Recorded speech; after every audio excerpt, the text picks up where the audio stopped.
안녕하세요. 조은희 대표입니다. 오늘 귀한 분을 모셨는데요. 옆에 계신 분은 김주연 세무사이시고요. 세무사이기도 하시면서 여러 가지 다양한 활동을 하시는 걸로 알고 있어요.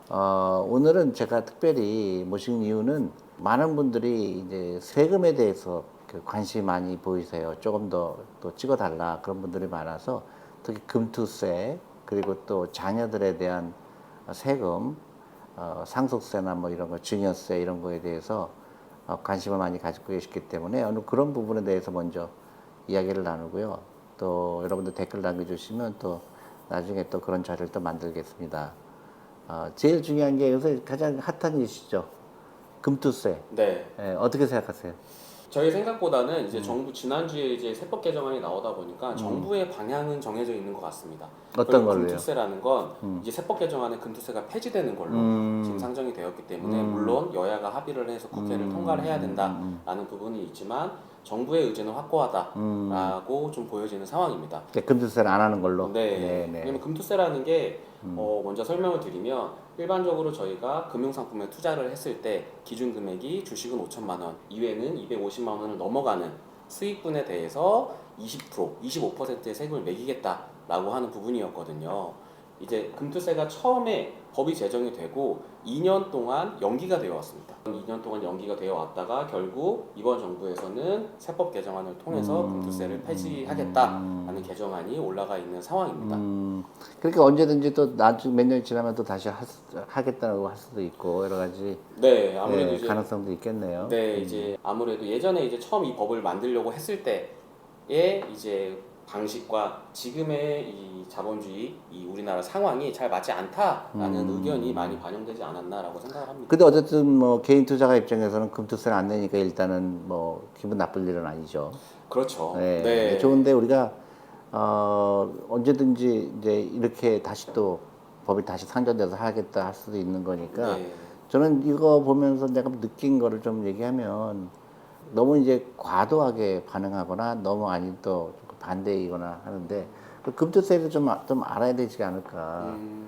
맞아요. 저는 대표님 말씀 중에 되게 공감하는 게, 그러니까 솔직히 말씀드리면 우리가 바꿀 수 없는 상황인 거잖아요. 금투세가 시행이 되든 아니면 폐지가 그렇지, 되든 그렇지. 그러면 그 상황에 맞추어서 우리가 어떻게 행동을 해야 되는지에 저는 집중할 필요가 있다고 생각을 하는 거죠. 예를 들면 금투세가 시행이 돼, 그럼 우리가 금투세의 시행에 되는 상황에서 절세할 수 있는 포인트가 뭐가 있을지, 시행이 안 되네. 그러면 우리가 또 거기에 맞춰서 어떻게 조금 투자라든지 이러한 방향을 어떻게 가져가야 되는지가 훨씬 더 전 중요하다고 생각합니다. 그렇죠. 그 첫 번째로는 금투세에 대한 이해가 필요하고 네.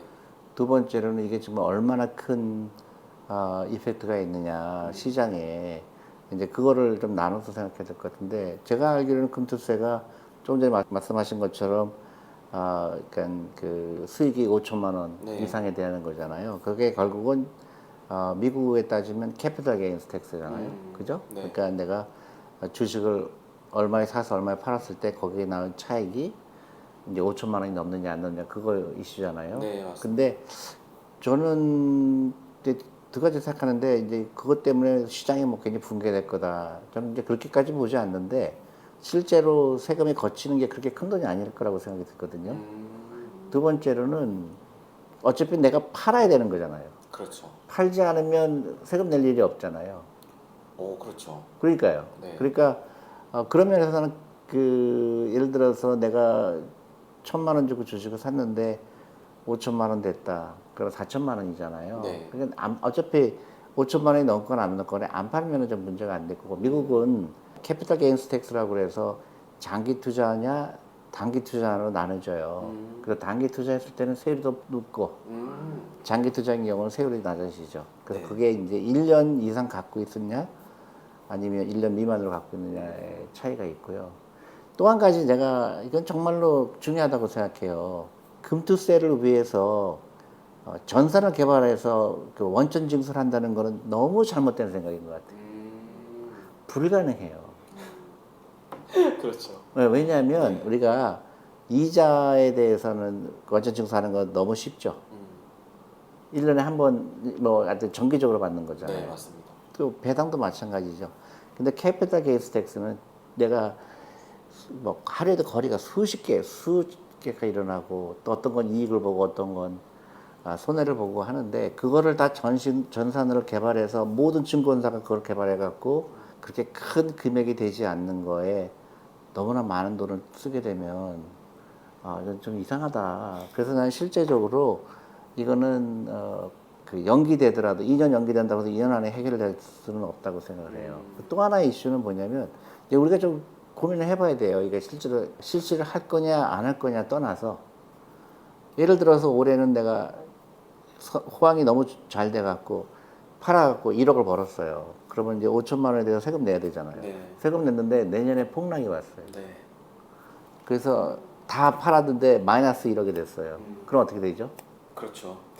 그죠? 세금만 낸 거죠. 그러니까 그거는 그렇게 거꾸로도 가질 수 있잖아요. 네. 올해는 무지하게 손해를 봤는데 내년에 이익 봤다. 네. 이제 그런 면에서 우리가 좀 섬세하지 않은 것 같아요, 그 법이. 그러니까 뭐냐면 그 미국 같은 경우는 자기가 계산을 해요. 그래서 내가 얼마에 샀고 얼마에 팔았고 펀드도 얼마에 샀고 얼마에 팔았고 뭐 ETF도 얼마에 사서 얼마에 팔았어. 그러니까 증권에서 보여주거든요.